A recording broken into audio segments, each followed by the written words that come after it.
Sveiki visi norintys sugrįžti į vinilinių plokštelių renesansą. Šiandien mes ne tik išsirinksim gerą plokštelių grotuvą, išmoksim jį paruošti eksploatacijai, bet ir sužinosim, kokias galvutes ir adatas naudoti geram kokybiškam skambesiui ir už visą tai sumokėti daug mažiau negu mes tikimės.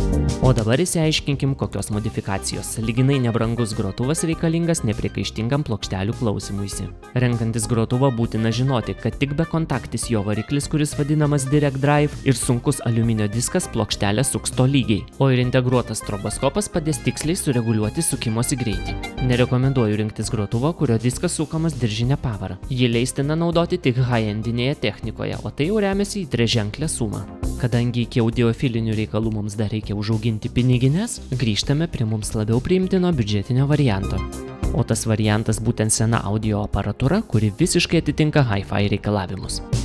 Kitas labai svarbus kriterijus, į ką reikia atkreipti dėmesį renkantis grotuvą, tai tonarmo mechanizmas. Kuo jis sudėtingesnis, tuo geriau. Sudėtingumą rodo jo tobulas guolių mechanizmas, reguliuojamas horizontalus svoris gale ir būtinai antiskeitingo reguliatorius, kurio pagalba kompensuojama tonarma veikianti išcentrinė jėga ir adata įrašo griovelėje spaudžiama tolygiai iš abiejų kraštų. Kitas kriterijus, rodantis sudėtingumo klasę, yra nuimama kojelė ir kad aparatas pagamintas Japonijoje. Taigi jums ir pristatau Sony PST1 iš 1978. Dar svarbu, kad grotuvas atitiktų mūsų tinklo įtampą, svertų ne mažiau kaip 5 kg ir būtų Direct Drive'as. Kitas labai svarbus kriterijus renkantis grotuvą yra detonacijos koeficientas. Jis turi būti kuo mažesnis ir neviršyti 0,1%. Štai ir visi parametrai. Taigi dabar skelbimų tinklalapiuose tokį grotuvą galima įsigyti už 55 eurus. Tačiau su defektu aš jį nusipirkau už 15 eurų. Na, o dabar pažiūrėkime, kokie seni aukštos klasės grotuvai galėtų puikuotis gerų skambesių ir jūsų namuose. Visi šie grotuvai, kuriuos dabar pamatysite, atitinka hi-fi reikalavimus, yra sunkus, turi sudėtingą tonarmo mechanizmą, kai kurie iš jų paleidžiami ir sustabdomi automatiškai. Čia taip pat nerasite ir diržinės pavaros. Diskas sukamas be perdavimo Direct Drive, kai kuriuose įmontuotas ir kvarcinis greičio stabilizatorius. Šiuo metu rinkoje kainos svyruoja labai plačiai, todėl jau darant šitą video gali būti, kad grotuvai šiek tiek pabrangs. Na, o dabar pereikim prie šiek tiek sudėtingesnės klasės aparatų.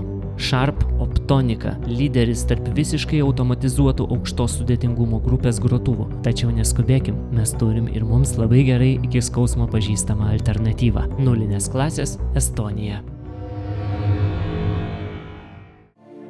Įsigijus grotuvą iš antrų rankų, ypač jeigu nebuvo galimybės jo patikrinti pas pardavėją, reikėtų atlikti profilaktiką, ką aš dabar ir padarysiu. Šis aparatas atkeliavo siuntinyje, buvo gerai supakuotas, tačiau aš jį pirkau kaip neveikiantį ir pardavėjas sakė, kad jisai skirtas tik detalėms, nors giliai širdyje buvau įsitikinęs, kad nieko rimto jam nėra. Išsiaiškinsim kartu. Visų pirma, nepatikrinto aparato, o ypač ilgai stovėjusio nenaudojamo, jokių būdų neįjunkite į rozetę. Pirmiausia, viską nuodugniai patikrinsim. Singlų adapteris labai gerai pravers. Ir aš jau matau, kad su adata yra šiokių tokių problemų. Kaip gerai, kad išsisuka kojelė. Štai ko ypatingas aukštos klasės įrenginys. Ir štai matom, kad adata visiškai nulaužta. Net sulaužyta adatos plastikinė dalis, kuri štai taip turi atrodyti. Bet nenusiminkim, adatos nesunkiai pakeičiamos. Geriau pažiūrėkim, ar sveiki kontaktai ir nenulūžę laidai. Visi kontaktai turi blizgėti va štai taip. Galvutę užsiimsim vėliau, o dabar tęsim grotuvo apžiūrą. Pirmiausia patikrinsiu, kaip nusileidžia mikroliftas, jis turi leistis lėtai, kadangi jo įvorėje naudojamas demferinis tepalas. Greitas mikrolifto nusileidimas jau yra defektas, tuomet tenka išvalyti ir tepalą keisti. Tonarmo kontaktai taip pat gražiai atrodo. Na, o dabar patikrinsim tonarmo guolių būklę. Horizontalusis guolis turėtų sukiotis be jokio pasipriešinimo ir pašalinio triukšmo. Svoris ir skalė turi būti be pažeidimų ir sukiotis laisvai. Vertikalusis guolis irgi turėtų suptis laisvai, nebūti užspaustas ir netgi turėti šiokios tokios laisvės. O dabar patikrinsiu, kaip veikia antiskeitingas. Dėl svorio pasiskirstymo turiu vėl prisukti kojelę. Nuleidžiu mikroliftą ir ieškau pusiausvyros. Tik prieš tai nepamirškit ištraukti adatos iš galvutės.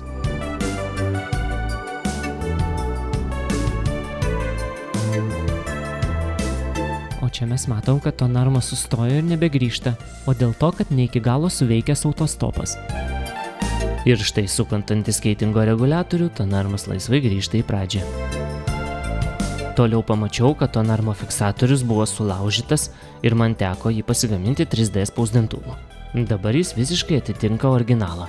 Yra keletas pažeidimų ant korpuso, tačiau iš toliau jie beveik nematomi, estetinio vaizdo negadina, todėl aš čia nieko nedarysiu.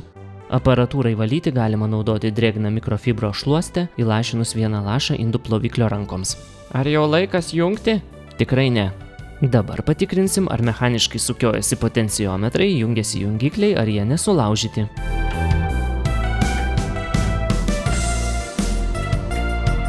Su jungikliais viskas tvarkoj, dabar imsimės disko. Pasukus diską ranka, jis turi suktis ilgai, laisvai, be pašalinių triukšmų ir strigimų. Kartais laisvas sukimasis stabdo masyvus variklio magnetas, kurio magnetinis laukas neleidžia diskui ilgai suktis, bet tai yra normalu. Disko ašis įleista į įvorę, kuri yra užpildyta tepalu panašiu į variklio alyvą, todėl būtina patikrinti, ar diskas nekliba į šonus. Jeigu laisvumo nėra, reiškia tepalo užtenka. O dabar metas nuimti grotuvo diską ir įvertinti situaciją po juo. Dviem pirštais traukiam diską į viršų, o nykščiu spaudžiam ašį žemyn. Štai diskas nuimtas, dabar apžiūrime mechanizmą, ar jis niekur nesulaužytas, ar autostopo krumpliaračiai turi visus dantukus, ar reikalingas tepalas. Gamykliškai čia jokio tepalo pėdsakų neradau, vadinasi, jo čia ir neturi būti. Šitos metalinės plokštelės turi judėti visiškai laisvai, be jokių užstrigimų. Dabar iš arčiau pažvelkim, kaip veikia mechaninis autostopas. Jis ne tik grąžina tonarmą į pradžią, bet kartu mikrojungikliu išjungia visą maitinimą, tokiu būdu grotuvas nelieka parengties režime. Taigi mechaninė dalis veikia puikiai, pereinam prie elektronikos. Dar viena maloni smulkmena, kurią reikia patikrinti prieš įjungiant grotuvą, tai apžiūrėti įtampos perjungiklio padėtį. Jis turi būti pastatytas ant užrašo 220, o dar geriau 230, todėl kad mūsų tinklo įtampa jau kai kur siekia ir 230 voltų. O kasgi čia?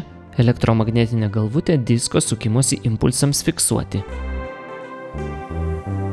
Tam tikslui disko vidus padengtas magnetiniu sluoksniu. Tokiu būdu grotuvo elektronika supranta, kokiu greičiu sukasi diskas ir jei reikia, greitį stabilizuoja. O dabar atėjo laikas pažvelgti ir į grotuvo vidų. Tam jį reikės apversti aukštyn kojom. Gerai užtvirtinam tonarmą, taip pat nuimame svorį.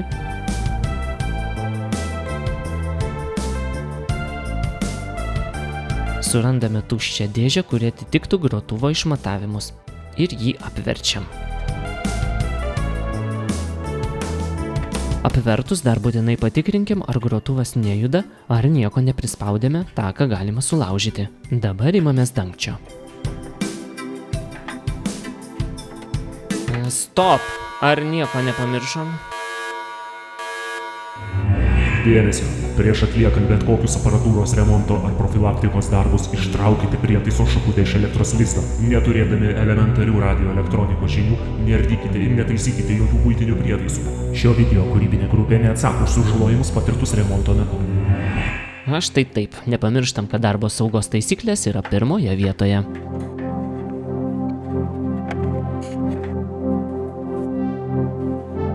Dangtis nuimtas ir viršuje kairėje mes matome kitą autostopo mechanizmo dalį, kurioje pasislėpęs ir mikrojungiklis išjungiantis maitinimą. Grįžtant prie įtampos perjungiklio, šiais laikais senai aparatūrai nelabai patinka mūsų tinklo įtampa, kuri šiek tiek šoktelėjosi iki 230 voltų. Ji yra šiek tiek per didelė transformatoriams skaičiuotiems 220 voltų maitinimui. Jei yra galimybė, perjungiklį statykite ant 230 voltų. Taip apsaugosite savo elektronikos komponentus nuo viršytampių. O dabar tikrinsim, ar niekas netrumpina nuo kištuko iki transformatoriaus. Statom multimetrą ant diodo ir tikrinam transformatoriaus pirminę apviją. Šiuose taškuose taip apeiname jungiklį, nes šiuo metu jis yra išjungtas. Testeris nepypsi, reiškia transformatorius netrumpina, o ir grandinė yra, nes rodo 511. Toliau tikrinsime diodų tiltą jau po transformatoriaus. Reikia įsitikinti, kad nei vienas iš 4 diodų nėra pramuštas. Paprastai pramušti diodai ima trumpinti arba rodo labai mažą varžą. Tikrinamas kiekvienas diodas atskirai. Jei tikrinimo metu jokio įtartino diodo nėra, vien tik matavimams atlikti nebūtina išlituoti jų iš plokštės. Paprastai į vieną pusę diodas rodo apie 500, o į kitą pusę daug daugiau. Arba būna krauna kondensatorių, tada skaičiai ekrane didėja. Dabar tikrinsim dar kartą, tik tai sukeitus poliškumą. Kadangi pirmos patikros metu kondensatorius buvo įkrautas neigiamai, dėl to testeris supypsi. Nė vienas iš šių diodų netrumpina, reiškia diodų tiltas tvarkingas. Iš karto po diodų tiltų randame kelis didelės talpos elektrolitinius kondensatorius, kurių būklę pirmiausia nustatome pažiūrėję, ar jie neišsipūtę, neapvarvėję ar kitaip nepažeisti. Tada patikriname, ar jie netrumpina tuo pačiu metodu, kaip tikriname diodus. Šį kartą multimetro ekrane skaičiai didėja, kondensatorius kraunasi. Tačiau tikrąją talpą ir varžą galėsime išmatuoti tik išlitavus kondensatorių iš plokštės. Jei paaiškės, kad grotuvas blogai veikia, pirmiausiai imsimės būtent šių kondensatorių, nes nuo jų būklės ir priklauso viso grotuvo elektronikos maitinimas. Kitas kondensatorius taip pat gerai kraunasi, taigi kol kas paliekame juos ramybėje. Dabar imamės potenciometrų. Paprastai juos užtenka sutepti ir išjudinti, bet kaip nepamesti varžos. Prieš pasukant potenciometrą pirmiausia ją reikia išsimatuoti ir įsidėmėti. Multimetrą nustatom ant varžos skalės ir matom 426 ohmus. Tada specialių purškalų skirtų potenciometrams įpurškiam ant potenciometro metalinės dalies. Šis purškalas ne tik suteikia gerą kontaktą, bet kartu potenciometrą ir sutepa. Dabar paėmę atsuktuvą, tiesiog potenciometrą išjudinam. Na, o dabar potenciometrą grąžinam į padėtį tokią, kokią radome – 426 ohmus. Tokią pačią procedūrą atliekam ir su kitu potenciometru. Jo varža buvo panašiai į pirmojo apie 430 ohmų. Tokią ir atstatome. Toliau mane domina greičio reguliavimo potenciometrai. Va šituos gražuolius reikia pakeisti iškart, nes oksidacija nuėjo per toli ir tai mažina jų patikimumą. Bet kai darau savo, užteks juos sutepti ir išjudinti. Pakeisiu tik tai tuo atveju, jeigu grotuvo greičio nepavyks stabilizuoti. Vėl matuojam, įsidėmim varžą, vėl išjudinam ir grąžinam į buvusią poziciją.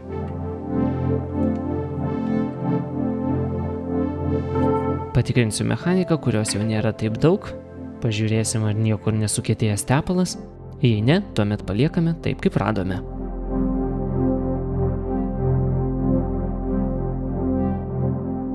Na, o jeigu tepalas jau sukietėjęs ir mechanizmas sunkiai vaikšto, tuomet senąjį tepalą reikia būtinai pašalinti, tas vietas gerai išvalyti, išplauti, išdžiovinti ir sutepti naujų tepalų.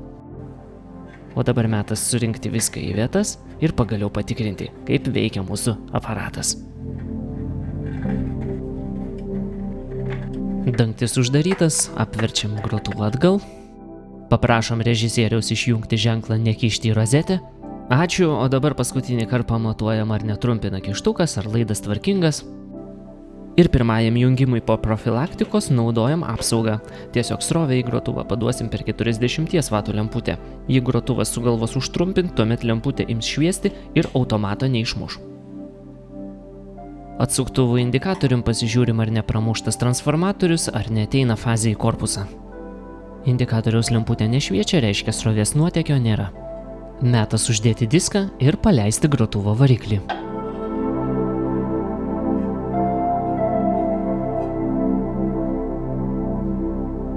Dar kartą įsitikinam, kad diskas niekur nekliūna, gražiai sukasi.